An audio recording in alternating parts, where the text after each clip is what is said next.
Hai good people, gimana nih kabarnya? Mimin doakan kalian selalu diberi kesehatan. Kali ini Mimin mau melanjutkan cerita anime Bleach Thousand Year Blood War episode yang keempat. Tapi sebelumnya boleh kan Mimin minta support dari kalian agar Mimin tambah semangat nih bikin kontennya.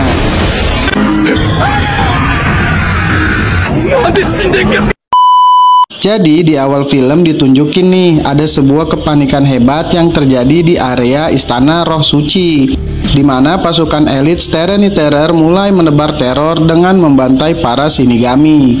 Sementara itu, ruang kendali Departemen Soul Society melaporkan setidaknya ada 16 pilar Reiatsu milik musuh yang telah aktif.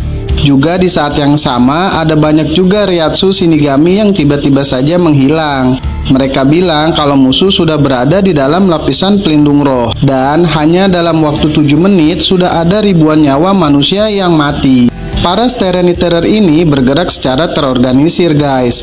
Mereka berpencar ke setiap penjuru istana dan menghancurkan tiap-tiap divisi pertahanan Soul Society.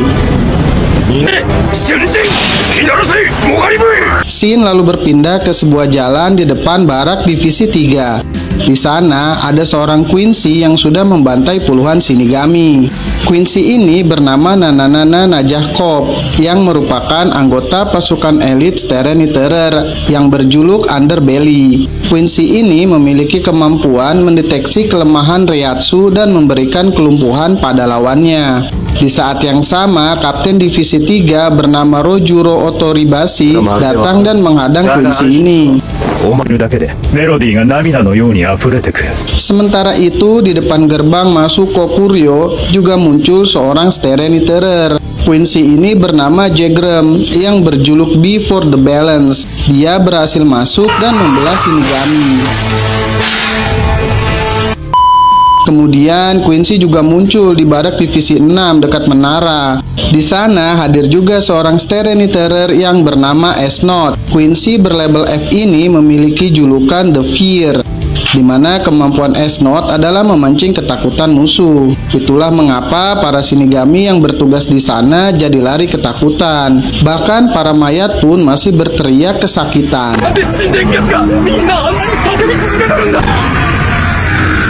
Tapi di saat yang sama, aksi S-Note itu dihadang oleh wakil kapten yang bernama Abarai Renji. Sementara itu, di sebuah laboratorium, Kapten Mayuri Korotsuchi tengah menyelidiki kekuatan pasukan elit Tyranny Terror ini, di mana pada akhirnya disimpulkan Korotsuchi mengetahui kalau para Tyranny Terror tidak menyegel bangkai milik musuhnya. Barak divisi 7 juga tidak luput dari pembantaian. Di sana muncul seorang Quincy cantik yang menghabisi para Shinigami. Quincy berlabel E ini berjuluk The Explode. Dia pun berhadapan dengan Kapten divisi 7 bernama Sajin Komamura.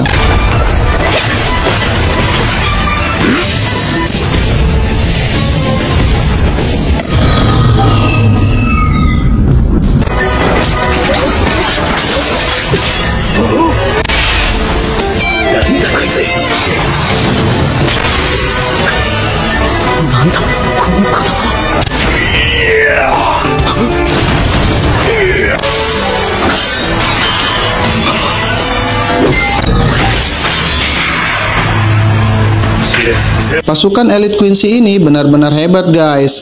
Mereka tidak bisa dikalahkan hanya dengan serangan biasa. Para kapten pun dibuat kerepotan. Mereka tidak menyangka kalau musuh yang sedang mereka hadapi itu benar-benar kejam dan sangat kuat, sehingga diperlukan kekuatan khusus untuk mengalahkan mereka. Akhirnya, kapten dari divisi 2, 6, 7, dan 10 mencoba menggunakan bankai untuk mengalahkan para Quincy.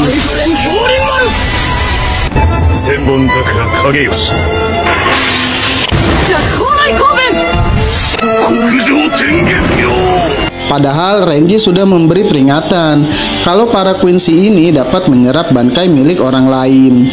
Akan tetapi, kapten dari divisi 6 berpendapat kalau musuh mereka kali ini hanya bisa dikalahkan dengan menggunakan bankai. Ternyata dugaan mereka selama ini salah. Para Quincy itu tidak bermaksud menyegel bankai orang lain. Akan tetapi, mereka justru merebut bankai yang dimiliki oleh musuhnya. Singkat cerita, bankai milik kapten dari divisi 2, 6, 7, dan 10 berhasil direbut oleh para Quincy. Tak lama kemudian, berita tentang musuh yang dapat merebut bankai pun tersebar dengan cepat. Keadaan pun semakin kacau dan panik. Para kapten lain diminta untuk tidak memakai bankai mereka dalam pertarungan. 今まで待てなかった。信じられんバカどもだよ。全隊長にこのことを伝えるんだ。絶対。267番隊も奪われ。 Kita bergeser ke Hyuko Mundo dulu ya guys, di mana Ichigo Kurosaki dan Quill Opi sedang berduel sengit. Quincy ini tidak berhasil menyegel bankai milik Ichigo. Alhasil, dia dapat dengan mudah disudutkan oleh lawannya.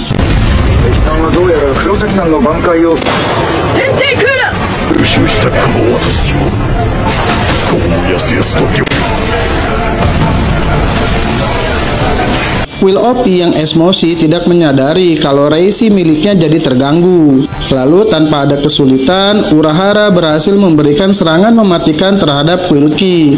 Kemudian Urahara menceritakan kalau Soul Society dalam situasi darurat dan Ichigo diminta untuk segera ke sana. Ichigo lalu memasuki lubang dimensi Urahara.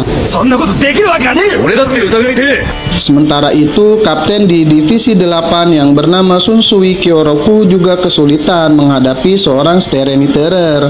Bahkan dia mengalami luka tembak tepat pada mata kanannya.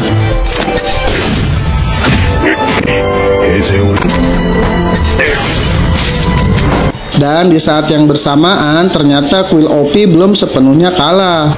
Dia mampu balik serta menyerang balik Ichigo. Serangan itu berhasil melukai Urahara, Soda, dan juga Orihime. Selain itu, Quill Opi juga berhasil menghalangi lubang dimensi milik Urahara. Parahnya lagi, Quill Opi berhasil mengurung Ichigo dalam sebuah penjara gelap.